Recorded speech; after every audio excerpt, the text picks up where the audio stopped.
Ako po si Russell, 18 years old, at ito po yung anak namin, si Ginea, 2 months old.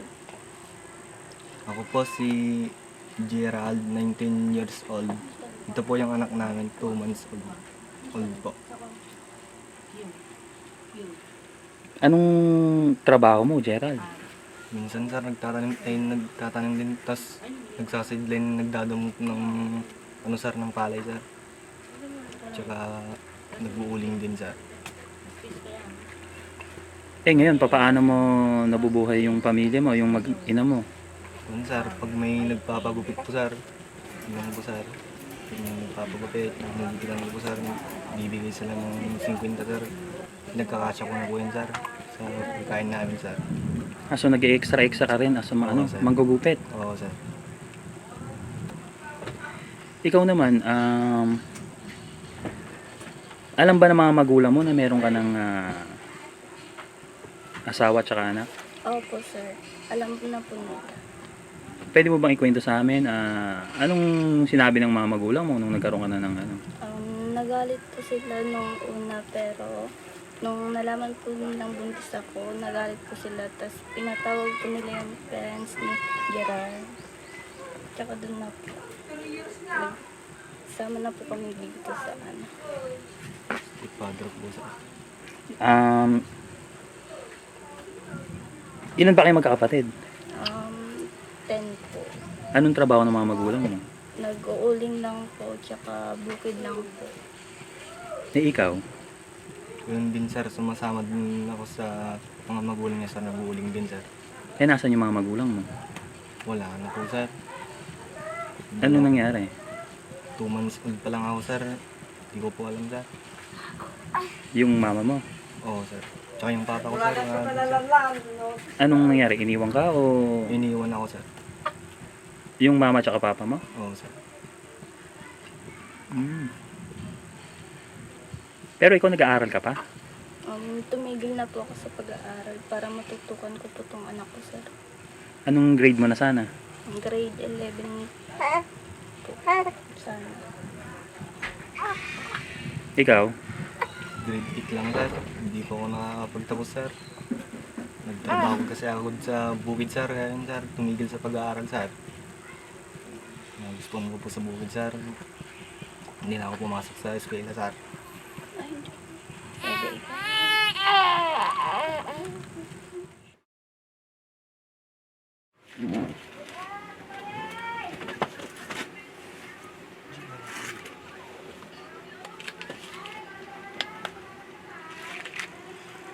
Nagkakilala po kami ni Gerald sa social media. Tapos ayun po, nag-meet up po kami. Ilan taon kayo? Ilan taon kayo nagsama? Magto 2 years na po. Eh kung kung halimbawa nag-aaral ka pa ngayon, ano sana yung gusto mong maging? Maging teacher po. Para po makaturo sa mga bata. Eh ngayong ngayong may anak ka na, Russell. Ano yung mo? Ano yung nararamdaman mo? Masaya po, pero meron din pong napapagod din po, pero kakayanin ko po para sa anak ko. Eh ikaw, Gerald, paano mo bubuhayin yung pamilya mo ngayon wala kang trabaho? Kung lang po sir, kapag may kunting inuugod yung stepfather ko sir, na nagtuntian mo po ng namin sir. Ano nagbibigay sa inyo? Sir. Pag meron namang trabaho sir, ako din yung bibili ng ulam sir. Ako baga umaasa muna ikaw sa sa stepfather mo. Ito po, electric fan po ni Baby. Hiniram lang po sa pinsan ng asawa ko para may magamit po si Baby. Kahit pa paano. Mainit po kasi dito.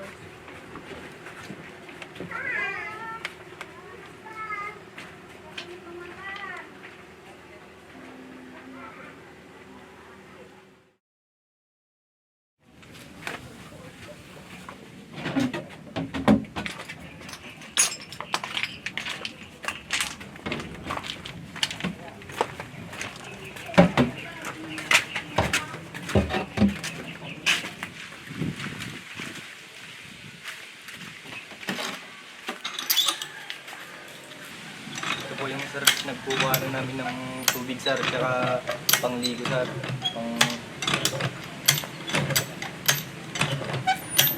Nakikiigib lang kami sir.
Dito po yung tinitiraan namin sa stepfather ko, sir.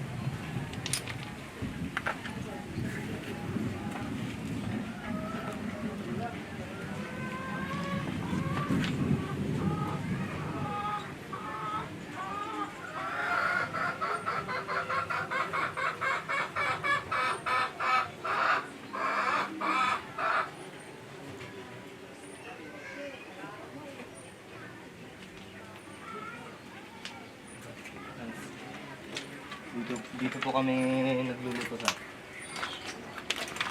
Dito po, sir.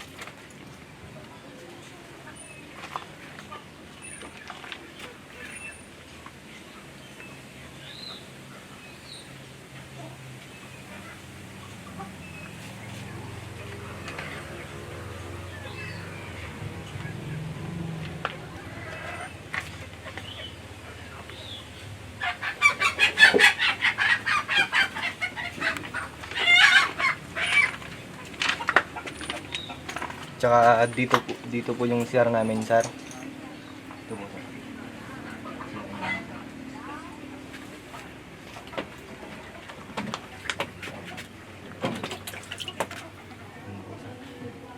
Maraming sir.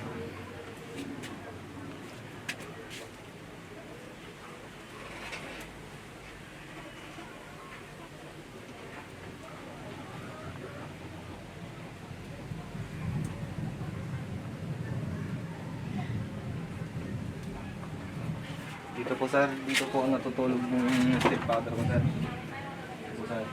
So bali may ano, divider, ano? Oo po, sir. Tsaka dito din kami natutulog yung mga anak ko sa asawa ko, sir.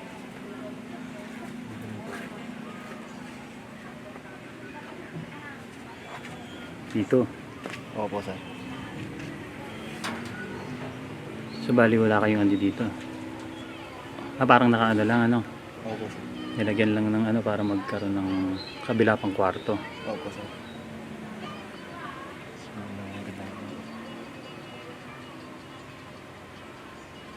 Ito ang ilaw nyo.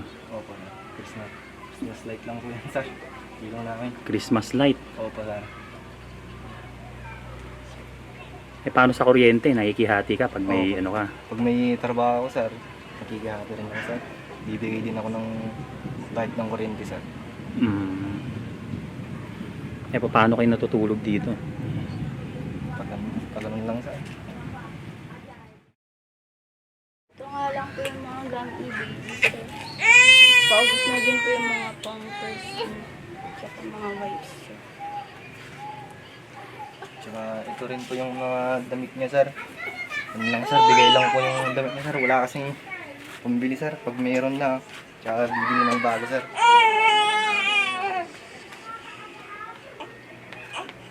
Kaya sa ilagay nyo ng damit dito? Yun lang din, sir. Saan? Tinutupoy namin ito, sir. Tsaka dito lang din, sir. Karton din? Dito lang, sir. Ipapatungan na lang ito namin din, sir. Pag natupi na po. Ah, okay.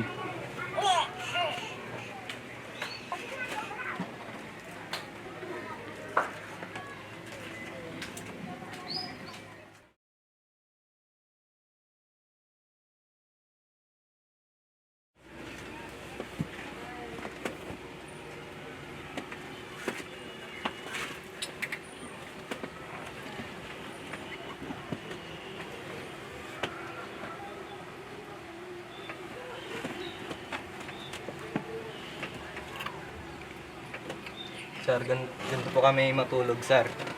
Ganito po, sir.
Ako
po.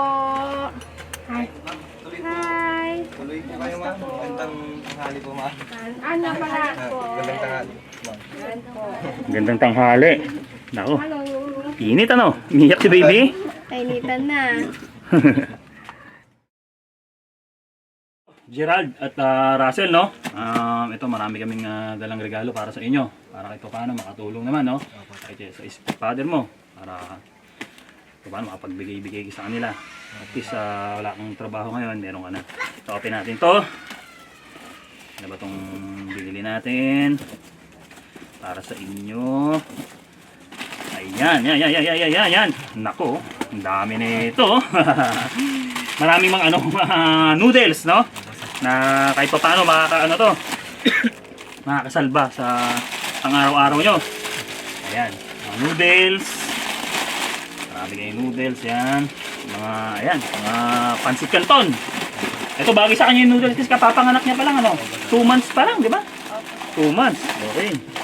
Ayan, mga pansit canton. Tapos syempre, bumili na rin kami ng ito mga gamit nyo sa kusina para hindi na kayo namang problema muna na bumili pa, no? Ayan. Tapos ito may mga biscuit, kahit si pwede kang merienda nito, ha. Ayan, pwede sa yan. Ayan. Ito pa.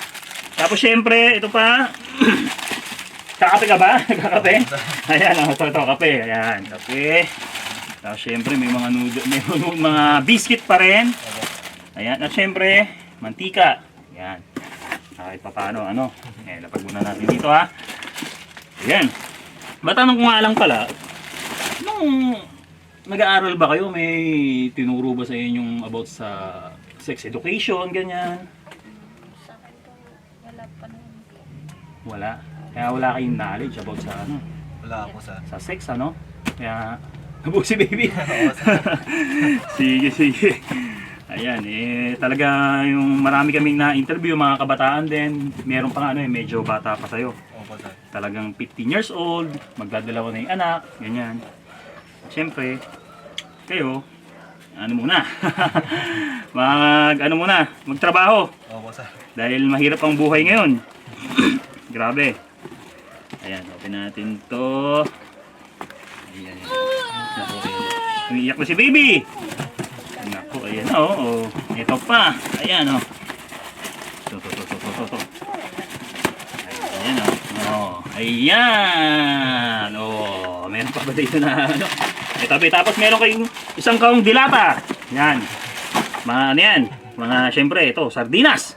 Ang presyo ng sardinas kung bibili ka sa bayan nasa ano na, 24 pesos. Pag sa tindahan naman, 28. Opo, sir. Kaya isang malaking kalokohan talaga yung pinagsasabi nila na 36 pesos o 21 pesos, no? Kakain mo nang mabuhay sa loob ng isang araw.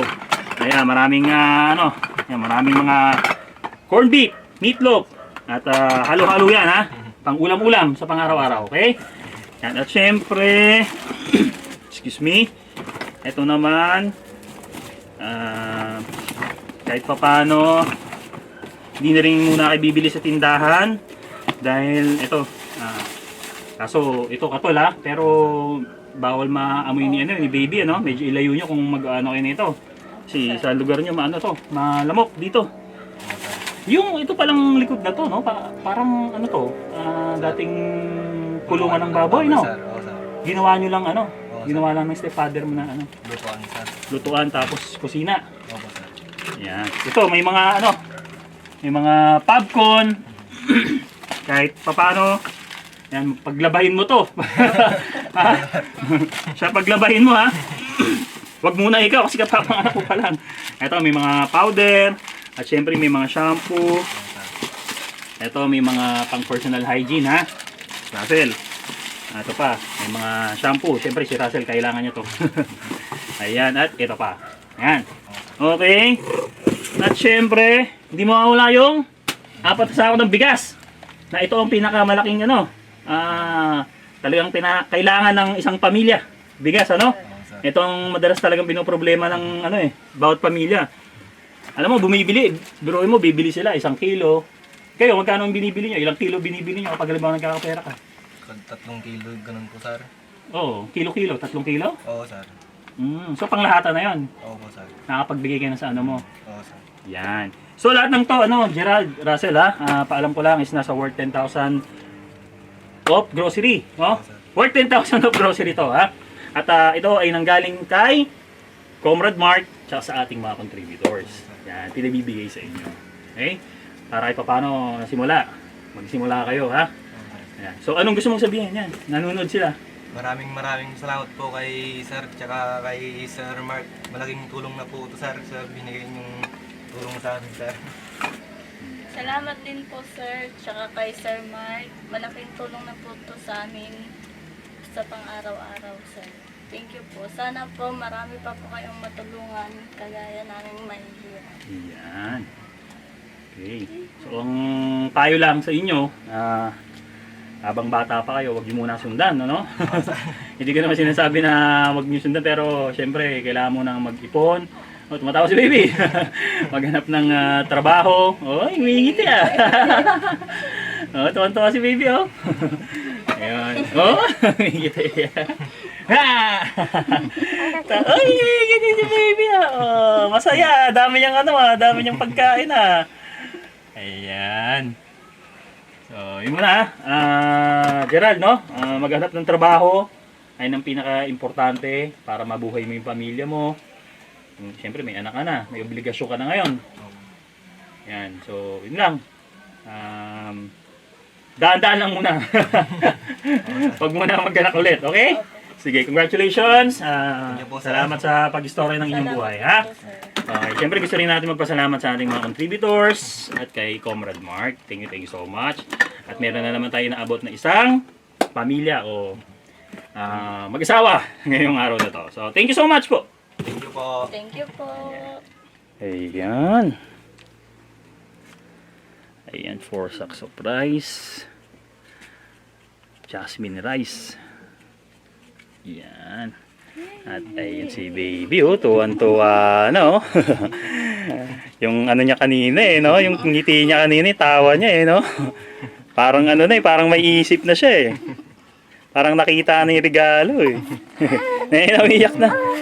Ayan, ito yung mga regalo. Ayan. Ayan. Okay. So, sige, Russell and Gerald, mauna na kami, ha? Bahala na kayo dito, okay? Sige. Salamat po, sir. Welcome.